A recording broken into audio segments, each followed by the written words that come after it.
and I won't back down. Hey, baby, there ain't no easy way out. Hey, everybody, thanks so much for joining us right here on The Right View for a little ladies' tea. Tonight, we're joined by editor-in-chief of the Post Millennial, Libby Emmons, as well as the Daily Caller's Mary Rooke. Ladies, you know, Donald Trump continues to do things that I think make all of us very excited and very proud and very hopeful for the future of this country. One of the things that happened over the weekend that I thought was absolutely fantastic was that Donald Trump said, you know what? Joe Biden has been apparently someone's been using the auto pen for pretty much everything that Joe Biden signed throughout the course of his presidency, not the least of which were the pardons, Libby, that were doled out to a multitude of people in the last days of Biden being in the White House. Of course, there was the full pardon for all of his family. There was the Adam Schiff. You go down the list, all these different people who you wonder why would they need a pardon, Dr. Fauci, et cetera. Donald Trump said, that's it. I'm president now, and I don't believe that it was legitimate that these were signed via auto pen. You didn't sign them, Joe Biden, so I'm going to revoke those. What'd you think of that, Libby? You know, to be honest, I do have some concerns about it. It's unprecedented that this would happen. There was a circumstance where Ulysses S. Grant tried to revoke a pardon that was issued by Andrew Johnson. Before him, George Bush revoked a pardon that he himself had written. And the precedent had been that if the person who had been pardoned had not officially received the pardon, then it was revocable. But that once a pardon has been officially processed, it's not able to be revoked. So I'd be interested to see. I'm sure something like this will land in the Supreme Court, and we'll have to see what's going on. It was in early December that the White House signaled that they would be issuing these pardons or considering the pardons for the, unholy January 6th committee and the Fauci and Milley. But I do have concerns about that because what if the next president who is not a conservative comes in and decides to come up with some different reason to revoke pardons for the J6ers? I would be worried about that. Yeah. So, yeah, I mean, I don't think that these were worthwhile pardons. I think these blanket pardons were total trash, but I, of course, worry about legal precedent. Yeah, no, I hear that totally. And I think a lot of people consider that. But, you know, there was a lot of unprecedented things, or there were a lot of unprecedented things that happened throughout the course of the past 4 years. I think that, you know, the argument that President Trump would make, and that I assume, you know, his DOJ is going to make, and anyone who had told him that this is something he should do, is that, you know, Mary, you can't trust that Joe Biden even knew that these were all signed into, you know, legitimacy because someone was just using an auto pen. That in and of itself, I'm still not over the auto penning of so much of what Joe Biden signed. I think that that's a little bit frightening to consider that there was just this ability for whoever it was who controlled the auto pen to just make these decisions and sign on behalf of the president of the United States, who is, of course, the most powerful person in the entire world. I personally, if these stand, hope to see one Adam Schiff as a target. And I don't even mean a target. I mean, just the direction of, interest shown that way. Because I'll tell you what, that guy has lied so many times and to the detriment of so many people. I'll go back really quickly to the Russia collusion hoax, where anytime there was a television camera available, Adam Schiff would jump right in front of it and tell people directly to their faces in the American public that he had the smoking gun that was going to take down Donald Trump. They had proof of Russian collusion, that all these people in the Trump campaign colluded with Russia in 2016 so that Donald Trump could win. It didn't just harm Donald Trump and our family. There were so many people who worked for the Trump campaign, who volunteered for the Trump campaign, who had their lives ruined, who had to pay exorbitant fees in legal costs to, defend themselves against something that this guy in particular knew was a lie from the beginning. These are the kind of people who should not be able to get away with this, Mary. And so I agree with Libby. I don't know the legal precedent here. This is unprecedented. But if these are allowed by the Supreme Court, if that's where it ends up to stand, and they say, you know what, President Trump is in charge now. We don't really know if Joe Biden knew whether or not he signed these. This is not legitimate. We're revoking these pardons. Personally, I would like to see Adam Schiff investigated for a lot of different things, but that one in particular. Anyone you would like to see on that list, Mary, maybe honed in on, and maybe there's a reason that Joe Biden gave him a blanket pardon. Absolutely. Anyone connected with the COVID hysteria that went around the Yeah. country, Dr. Fauci, for one, I mean, he ruined lives, he separated families. I mean, the propaganda that came out from him and the fact that, he was telling people behind the scenes that you don't need to wear a mask, that it doesn't really work. But then he was going in front of the scenes and making jokes about wearing 3 masks and social distancing, the fact that our parks were closed. Parents were struggling to keep up with their kids, with the education, with all of the fear mongering that was going around there. And, Dr. Fauci would be number one on my list. And then anyone connected with the Jan 6, select committee, Liz Cheney, Adam, what's his Kinzinger, name? Kinzinger. Oh my gosh. Brian. Oh, I would love an investigation into that. And then not just those people, but like the people behind the scenes. And then Joe Biden, I really hope that we can look at this like Hunter Biden pardon and also Joe's brother, Jim, because the stuff that is on that laptop, the evidence that is on that laptop of how corrupt that family was and is, it's indefutable. Like you cannot sit there and tell me that the American people should sit back and look at this pardon like, okay, that, it's a little bit of a blight, but we can get over it and move on past this. No, they destroyed America for their own gain, and those types of things should end. I think the interesting part that Libby brought up is that it is unprecedented. So people are going to be looking at this from every single angle and making cases for or against this. I think it rests on whether or not Trump's DOJ can prove that Biden was not there mentally and prove that Biden was not actually the one in charge. And then that answers the question we've been asking for 4 years, who actually ran the United States of America, because it was not Joe Biden. yeah, that is the scariest part. And let me just be very clear. I do not want to see anything weaponized against anyone. I think that that is so destructive to America. We just saw it happen over the past 4 years. Obviously, I would actually say like 9 years against Donald Trump, but specifically the past four. When you talk about the J6 committee, Libby, these people and what they did, January 6th was an awful day. We can all say that. But none of us in our family planned on that happening. Donald Trump didn't plan on that happening. No Trump family member, no one who surrounded President Trump planned on any of that happening. There's a lot of confusion about exactly how that transpired. Some people have different theories. Whatever it was, we can all agree that we don't want to see that happen again. But the way they went about that January 6th committee, the way they were obsessive about trying to get the American people to buy into that, I would say because they thought that that would put the nail in the coffin for Donald Trump, that he would never be able to run for president again. And that's been their goal from day one with this guy. They've been terrified about a person who they know they can't control, which is Donald J. Trump, back in the White House. But there was so much of that I think was so detrimental to our country. And I would love to find out the behind the scenes there. I would love to find out where's the rest of, weren't we supposed to get all the tapes and all the video of everything that happened on January 6th so that we can actually get to the bottom of it?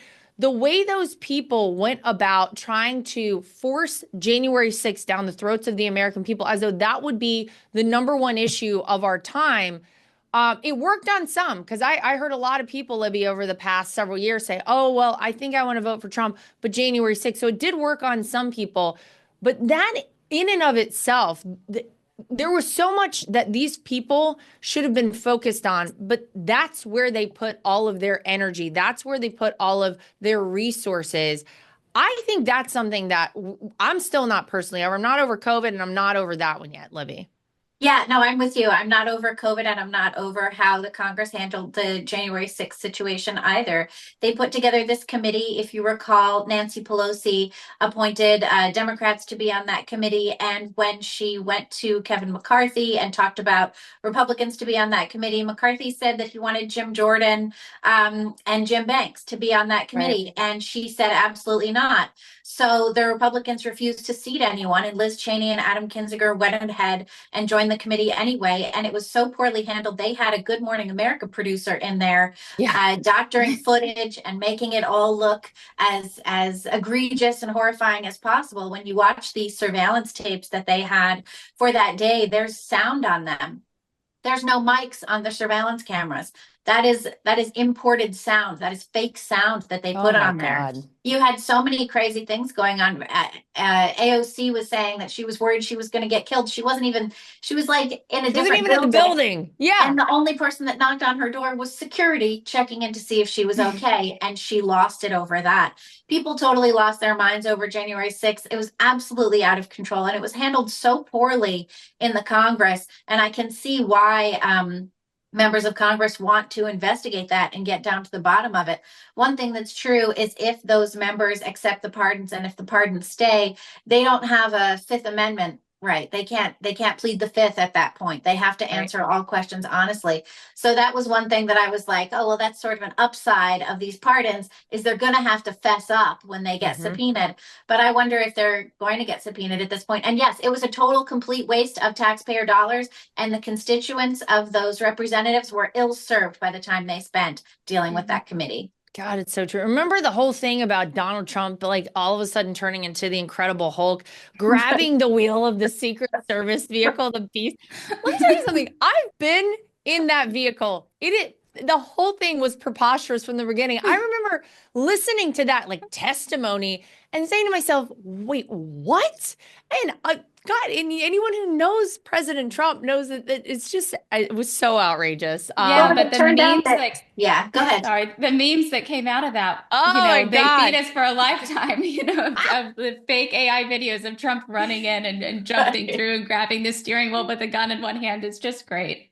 And it turned out Liz Cheney was colluding with that witness ahead of her testimony. Exactly. Colluding with, what was it, Cassidy Hutchinson? Yes. But see, that's the whole thing is we have become a society, to me, that just allows for you to just do kind of whatever you want with zero consequence. The accountability has been, basically put down to zero. That's why you can steal nearly $1,000 worth of whatever you want in the state of California, and there are no consequences. That's why you have people just committing crimes, willy-nilly in New York City, and because there are no consequences. These people deserve to be, at the very least, shamed for what they did and have history record their shameful behavior at the least. So I just that was an awful time for our family. I probably take this very personally as a family member because we were all made to feel like we were just these absolute monsters who had participated in something with the goal of destroying America, which of course is just insane, and none of us had anything to do with it. But not just that, as an American, I watched this and I just thought, God, this is so bad for our country. So I just want someone to be held accountable. So look, either of these pardons are fully revoked and some of these people have to pay a price for the way they lied to America, the things that they did that were so detrimental to our country, or maybe, Libby, to your point, maybe they can't plead the fifth, so they're forced to actually tell us what happened. Either way, they all ought to be shamed because it was just such a horrible time for our country. Something else horrible, weaponizing the Department of Justice against a political opponent. We all know that happened to Donald Trump. It happened to Catholics. It happened to parents. It happened to pro-life activists, praying in front of abortion clinics, whatever. It was all weaponized against one group of people who, of course, were conservatives. And Donald Trump, Friday, went to the Department of Justice and he spoke there, which is a bit of an unusual thing for a president to do. He declared that the days of the Biden administration weaponizing the Department of Justice are over and are never coming back. He said we must be honest about the lies and abuses that have occurred within these walls, stating that a corrupt group of hacks and radicals within the ranks of the American government obliterated the trust and goodwill built up over generations.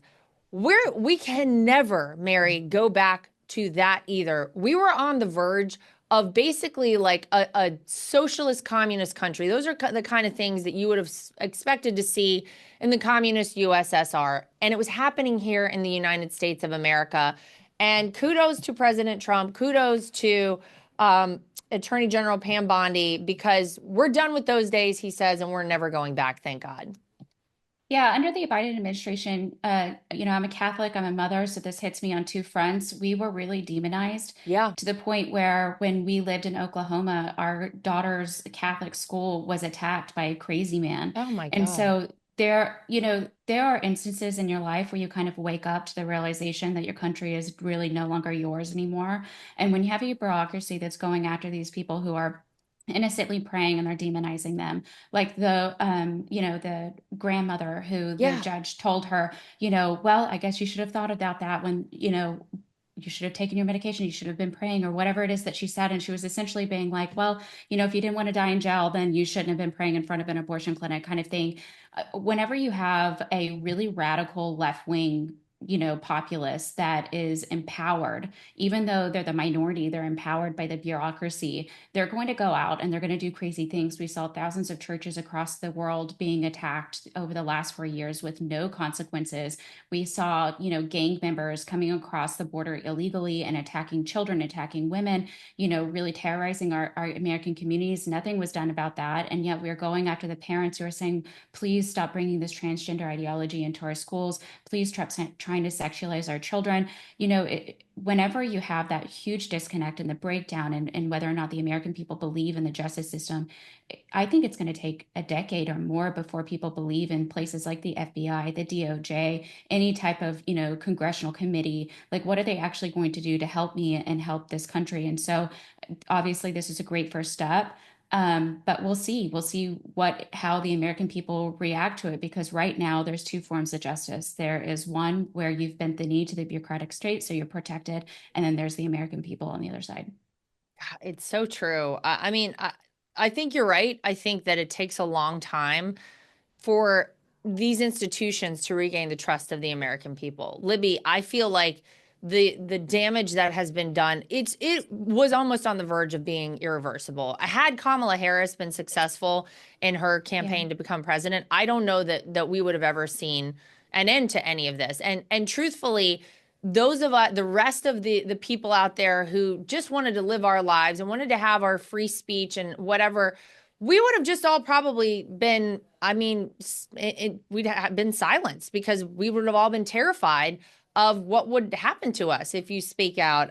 President Trump said that despite instances in which they spied on his campaign, launched one hoax and disinformation operation after another, broke the law on a colossal scale, persecuted his family, staff, and supporters, and raided his home.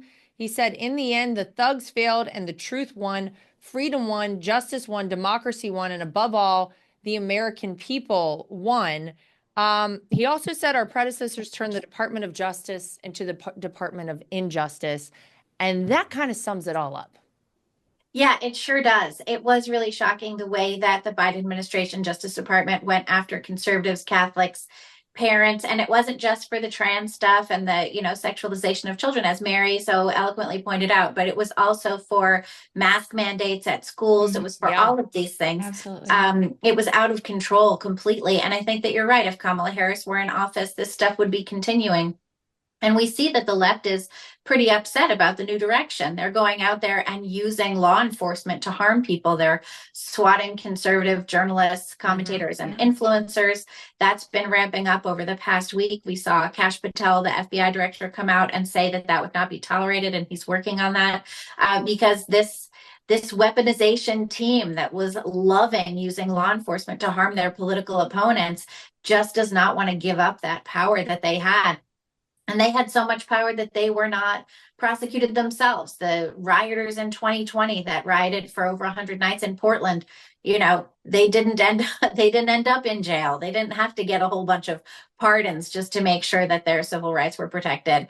So yeah, I think this is a good step. I think it's important for this direction. And we know also for those critics who would say that the judicial branch, not the judicial branch, what am I saying? The Department of Justice, rather, needs to be autonomous and needs to be separate.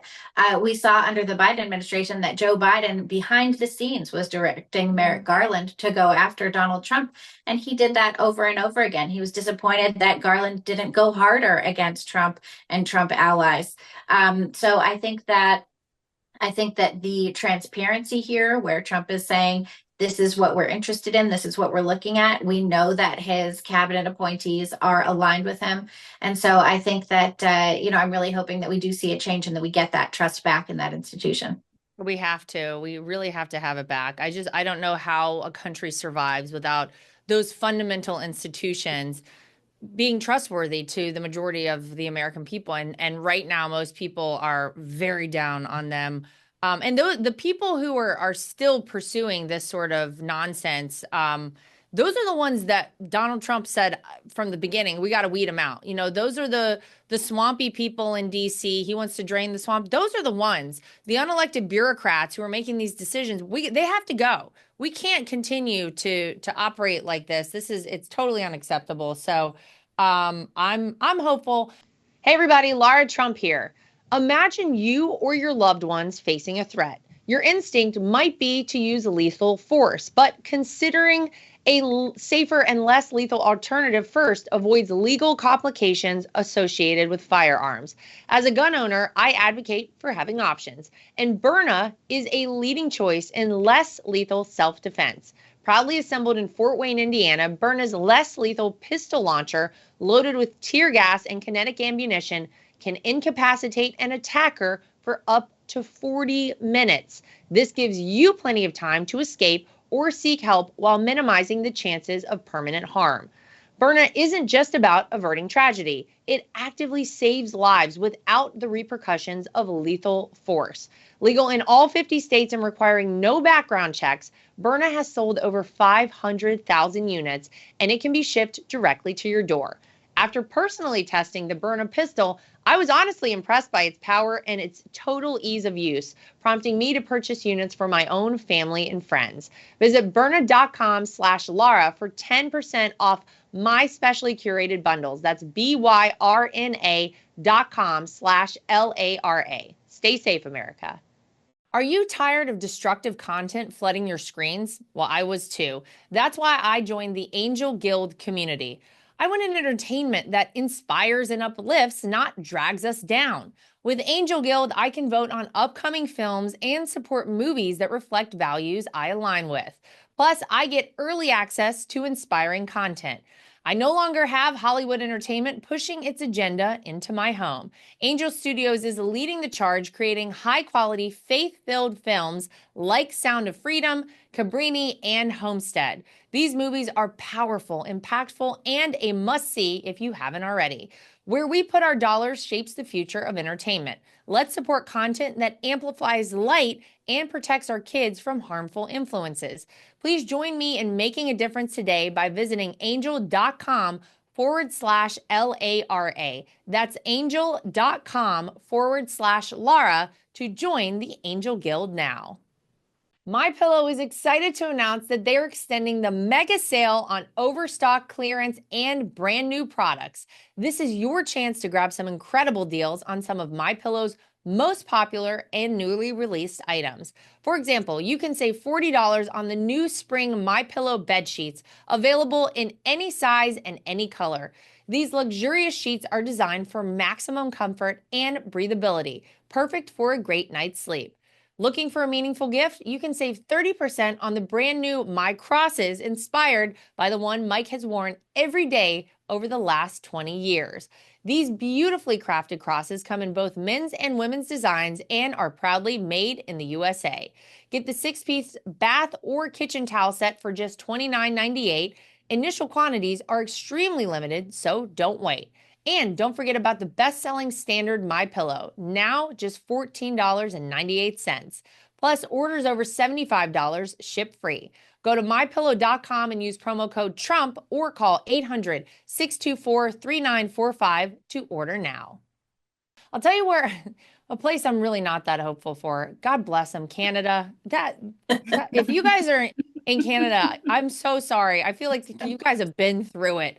We really love you up in Canada, and I wouldn't mind seeing Canada and America, a nice, combo there, but whatever they want to do. There's a nurse, her name is Amy Ham in Canada, and she was found guilty of unprofessional conduct. Yeah. And get this one, Mary, this one just kind of blew my mind. They said she was discriminatory and or derogatory because she stated publicly on like social media posts and in other places that she believes, for example, there are only two genders. I'm going to say again, this is a nurse. She lives in British Columbia.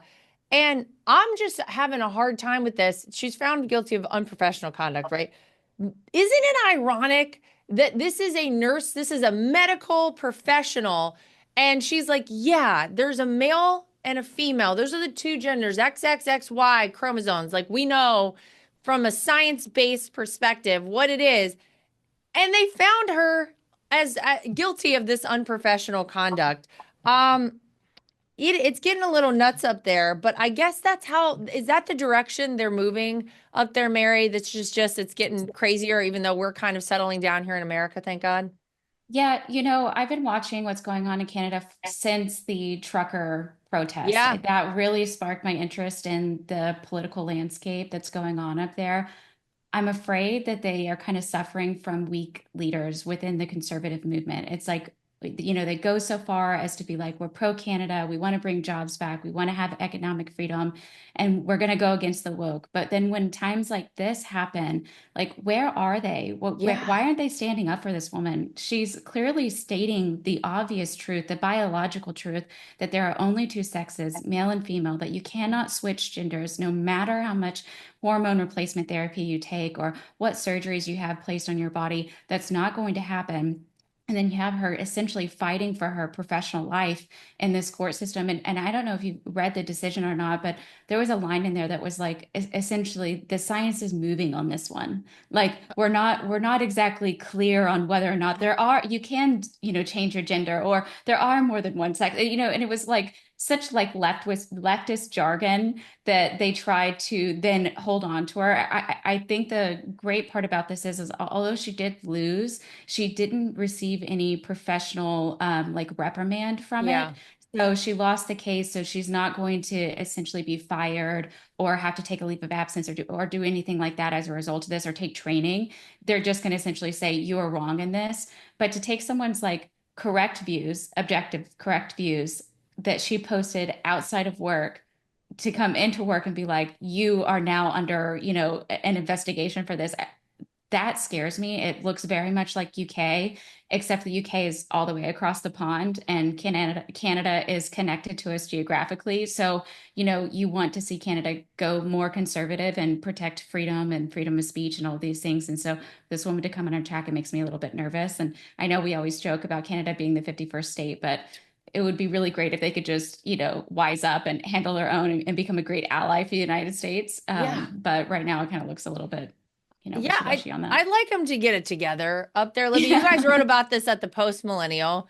I was reading about it on there, but Mary does have a point. Where are the conservatives in Canada? Why haven't we heard, like, they really do need some sort of a breakout person to kind of, I guess, all rally behind? Maybe why do you think it's going so poorly up there? Yeah, well, you have Pierre Poilievre, who is the leader of the Conservative Party in Canada, and he was doing pretty well up until all of the nationalistic resurgence started happening, and there started to be a lot of anti-Donald Trump sentiment. And you had a situation where the Liberals started doing very well by attacking Donald Trump. And you have new Liberal leadership in, because Trudeau had resigned, and they brought in someone who'd never been elected as a Minister of Parliament before. And here he is. Mark Carney, he's basically a banker. So I think Pierre Poilievre is really going to have to remake himself and remake some of his arguments, because Carney has picked up some of the conservative arguments. But there is not a lot of daylight between the conservatives in Canada and the Liberals in Canada. You have to remember, conservatives vote for abortion. Conservatives vote for euthanasia. Conservatives vote for the trans pronoun nonsense. The divide has been over the carbon taxes, some trade stuff, the cost of housing. And now the liberals are picking that up and saying, oh, we'll get rid of the carbon tax. You don't like that? We'll get rid of that. But there's not a lot of ideological difference. There's just these sort of economic changes. And it's just not enough. It's not enough, especially when you have a nurse who's brought up on disciplinary charges. She's been facing this hearing for years. It's been going on years. We covered it at the Post Millennial. Amy Ham has written for us before. She's a terrific young woman and a mom. And one of the things that this case, the reason it came about is because people on social media saw her posts and they complained about her unprofessional conduct. These are people who never met her. These are people who've never been her patients, never been to that hospital before. They're just randos online. And that was the same standard that was brought against Jordan Peterson when he was brought before disciplinary action of whatever psychologist board he was part of in Ontario. Those were people who saw his social media posts and complained about his unprofessional conduct, not his patients, not any of his colleagues, just all total internet randos. And those are the people that were given credence, over colleagues and patients. So it is pretty shocking. But yeah, the Conservative Party really needs to get a new tack if they want to rescue Canada from the woke scolds and the crazy ideology that's going on there. Man, good luck to you guys up in Canada. That is, I really sympathize. Not only is it freezing cold up there for a lot of the year. I'm already like, man, that's tough. Then this is what they're dealing with up there. So, tough times up there. They are, though, as Mary points out, connected directly to us. We have a northern border, which is also a border Donald Trump has been very clear, along with Kristi Noem. They want to get that border secure. But he's trying to get the bad people out of here right now, right? So we want to get the gang members out. We want the drug dealers out. We want the criminals out of this country. And Donald Trump and, his team, they've been deporting people at a rapid pace. And I am personally very grateful for it. The administration was trying to invoke the Alien Enemies Act. This is an act from 1798 in order to continue these deportations, in order to get like the Tren de Aragua gang members, for example, out of this country. And, it's amazing that apparently there are some people who don't want to see this happen. Not surprisingly, the ACLU and Democracy Forward, these are two groups who sued and said, wait a minute, we don't want to see this. This has only been used 3 times in our nation's history: the War of 1812, World War I, and World War II. They argued against it. And so this crazed judge in Washington, D.C. decided that he was going to side with these bleeding hearts who are okay with gang members being in our country, okay with, murderers, rapists, whatever you want to say. They're all here and Donald Trump wants them out. But the judge said, even those people, Mary, who were on planes, like on the way out of the country, the planes needed to turn back around and land back in America so we could get the criminals back here on American soil. Look, President Trump is trying to use all the tools in his toolbox right now. He was handed a mess. He was handed a disaster.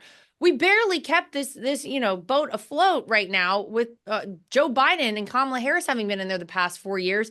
It was bad. And he's doing everything he can. And so somebody said, you know what, there's this act of 1798 Alien Enemies Act. These people are alien enemies. They are here to kill Americans. They are here to destroy our country. They do not want to assimilate, get a job in the United States, pay taxes. That's not what they're here to do, Mary. And so as far as I'm concerned as an American citizen, these are alien enemies to me. The Alien Enemies Act should have been able to stand, but this judge decided, of course, in Washington, D.C., that he was going to block it. Yeah, this same judge was also the one that, signed the FISA warrants to spy on President Donald Trump. He also oversaw the Clinton email scandal And Wow. so he's not exactly someone who can claim to be bipartisan in any James E. way. Boasberg is the Yeah. judge's name. Yeah. I believe he's Obama appointed as well. So, you have a far left judge who has time and time again sided against what is actually right and good for the American people in order to, you know, progress the left wing ideology that was so insidious in our country and in our government at the time, to then come and say, okay, well, you can't use this to send these criminals who are kidnappers, rapists. We're talking about people that have assaulted police, people that are charged with sexually assaulting children. These aren't, the people that have come across the country looking for a better life. These are the ones that you want out. And Senator Chris Murphy from Connecticut wrote this long, bloviating thread on He's one of my X, favorites. his new PR girlfriend is really helping him out. So he writes this thread on X, and he's essentially like, Trump is just using this to ruin democracy. He's using this 18th century, act in order to enact his own version of democracy that's going to ruin our country, and it's anti-constitutional. He's saying all these things, but what's lost in all of this is that President Trump's Article 2 powers are even older than this Alien Act. And so are we just supposed to negate the Article 2 powers just because this, it was written so long ago? And I don't understand what Democrats are doing right now. You have the majority of the American people who rose up in November and said, absolutely not.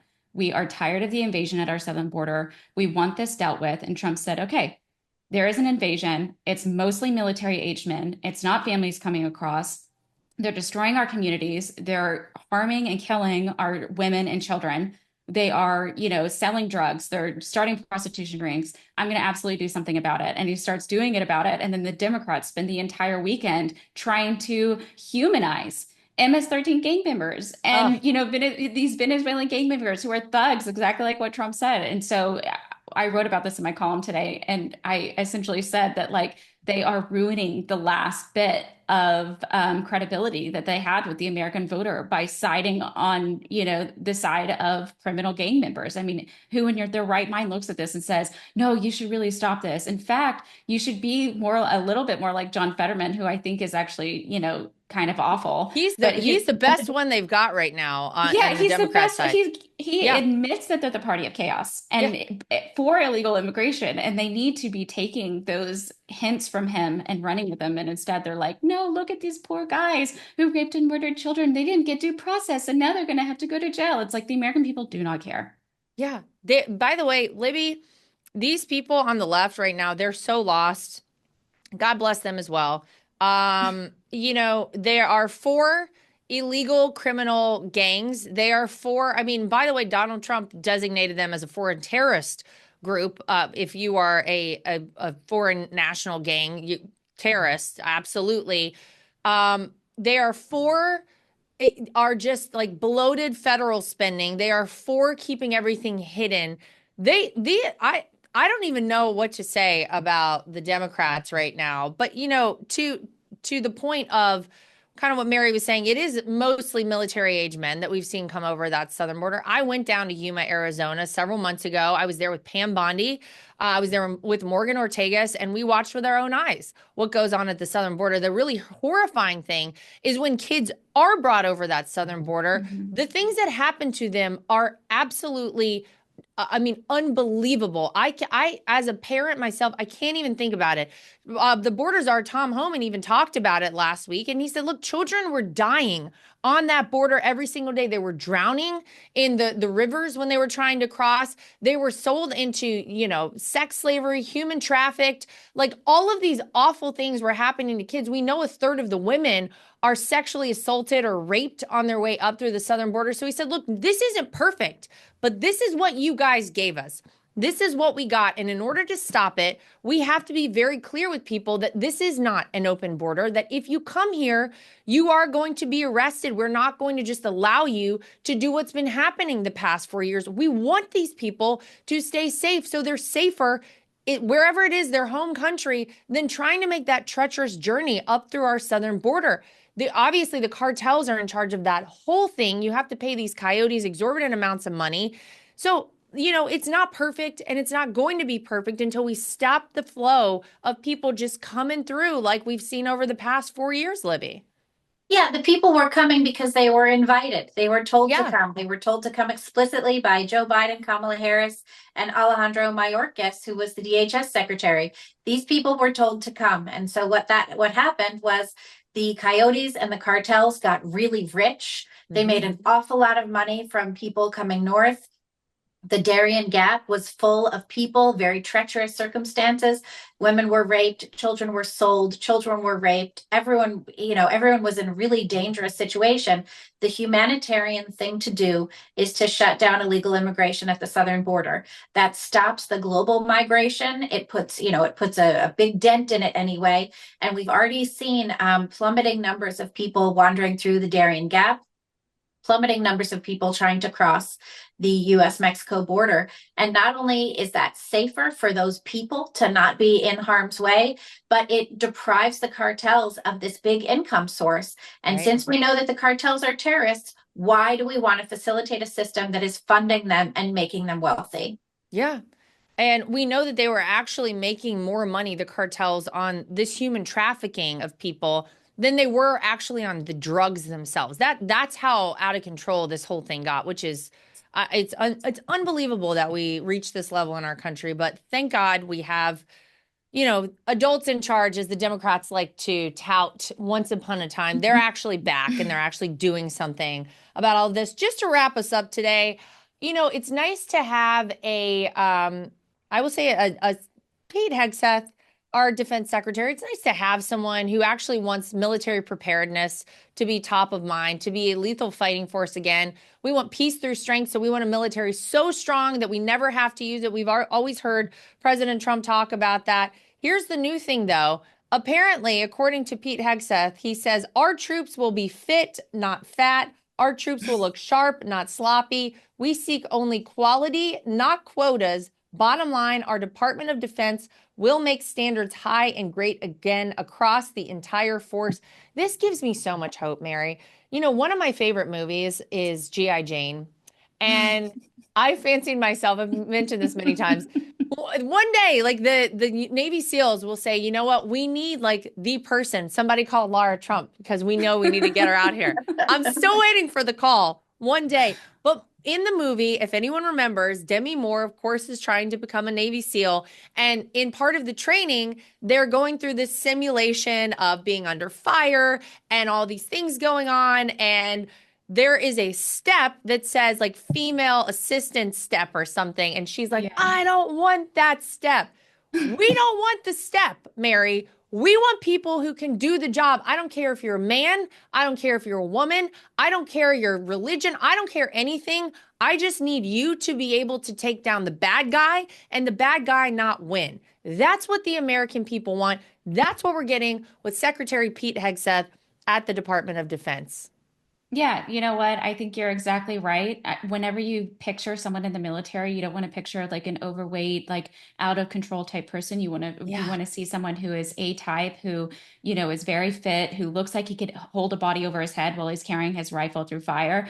And so what we have right now, it doesn't give off that emotion. I look back to a couple years ago when Russia released this propaganda video for their military, and every single man in that video was like super jacked, had that square chiseled jawline, looked like he could break your neck with his pinky, like really terrified. That's what we want. That's what we want. And then in return, America, the US Army was putting out these videos of like inclusivity and look, we're helping these women climb over these banisters and look at how great we are because we have so many different people in it. And it's like, no, I honestly don't care what gender you are, what race you are. What I want to know is, can you be like that Russian who can snap someone's neck with a pinky and get us out of a war? We don't want to see weakness anymore. And the way our military looks is incredibly important, and it has been for centuries. If you come across an army that looks like they can be defeated, then it obviously gives your army a better chance mentally going into the battle. And so we want our fighters to look like they cannot be defeated.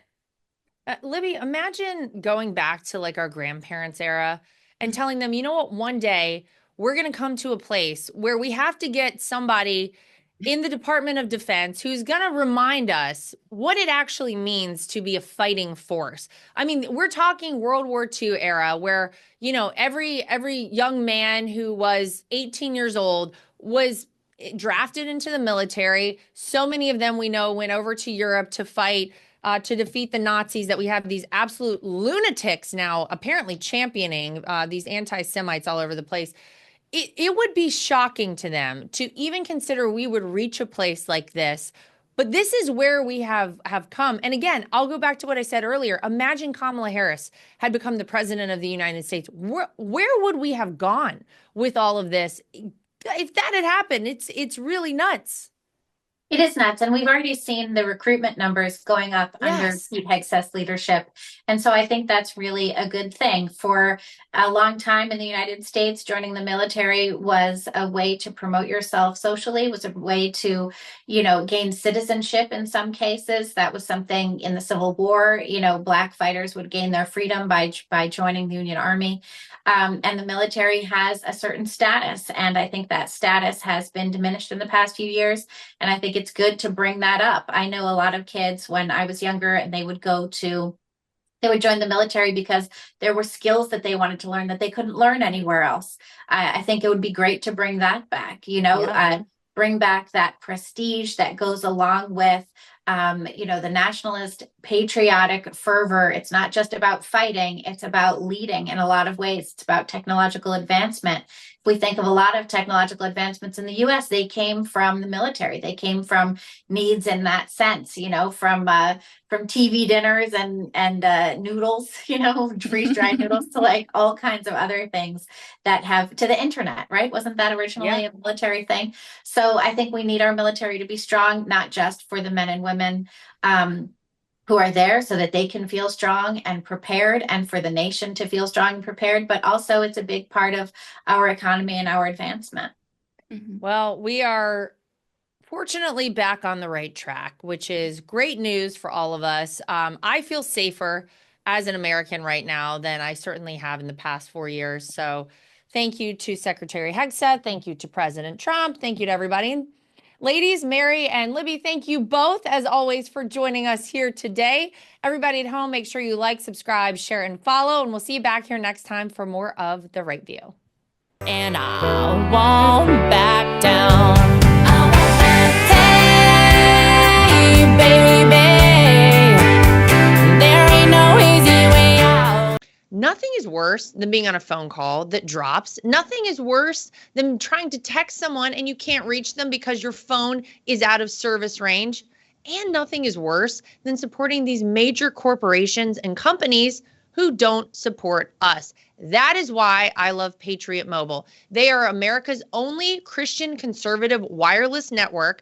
They use every cell tower out there available to all networks so that they have the greatest 4G and 5G coverage nationwide, and they support the causes that are important to us as conservatives. If you go today to patriotmobile.com/Lara Trump and use the promo code Trump, you will get free activation today. Again, that is patriotmobile.com/Lara Trump. The promo code is Trump for free activation so that you can get a great cell plan and feel good about doing it.